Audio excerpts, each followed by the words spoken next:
ഈ ഷെഫ് ഒരു പന്നിയെ കട്ട് ചെയ്യുന്നു. അദ്ദേഹം അതിന്റെ ബോഡിക്ക് ചുറ്റും കത്തിവെച്ച് മുറിക്കുന്നു. പക്ഷെ ഒരു തുള്ളി ബ്ലഡ് പോലും പുറത്തു വരുന്നില്ല. എന്നിട്ട് ആ ഷെഫ് ആ പന്നിയുടെ കാലിൽ പിടിച്ച് പൊക്കിയെടുത്ത് മാറ്റുന്നു. നോക്കുമ്പോൾ അത് പെർഫെക്റ്റ് ആയി 2 പീസായിരിക്കുന്നു. എല്ലാവരും അദ്ദേഹത്തിന്റെ കഴിവ് കണ്ട് കൈയടിക്കുന്നു. വൈകാതെ തന്നെ അദ്ദേഹം പലതരത്തിലുള്ള പോർക്ക് വിഭവങ്ങൾ ഉണ്ടാക്കി സെർവ് ചെയ്യുന്നു. പക്ഷെ ഫുഡ് കഴിച്ചു കഴിഞ്ഞതും എല്ലാവർക്കും വയറുവേദന ഉണ്ടാവുന്നു. ഷെഫിന് ഫുഡിൽ എന്തോ പ്രശ്നമുണ്ടെന്ന് മനസ്സിലാവുന്നു. പക്ഷെ അതിനകത്ത് ചേർത്തിരിക്കുന്ന ഇൻഗ്രീഡിയൻസ് എല്ലാം അദ്ദേഹം തന്നെയാണ് പ്രിപ്പയർ ചെയ്തത്. എന്നാൽ ഉപ്പ് മാത്രം അദ്ദേഹത്തിന്റെ സഹായിയാണ് കൊണ്ടുവന്നത്. ഷെഫിന് കാര്യം മനസ്സിലാവുന്നു. അദ്ദേഹം ദേഷ്യത്തോടെ അവനെ ചോദ്യം ചെയ്യുന്നു. പക്ഷെ അവൻ കുറ്റം സമ്മതിക്കുന്നില്ല. അതുകൊണ്ട് തന്നെ അവിടെ ഉണ്ടായിരുന്നവർ ആ ഷെഫിനെ വിശ്വസിക്കുന്നില്ല.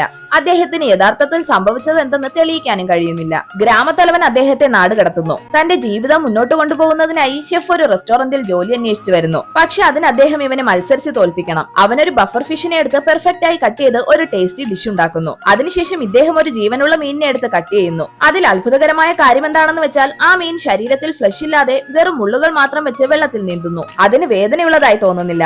റെസ്റ്റോറന്റിന്റെ ഓണറിന് ഷെഫിന്റെ ഡിഷ് വളരെയധികം ഇഷ്ടമാവുന്നു. പക്ഷെ ഇത് എങ്ങനെയാണ് സംഭവിച്ചതെന്ന് ഇവൻ അത്ഭുതം തോന്നുന്നു.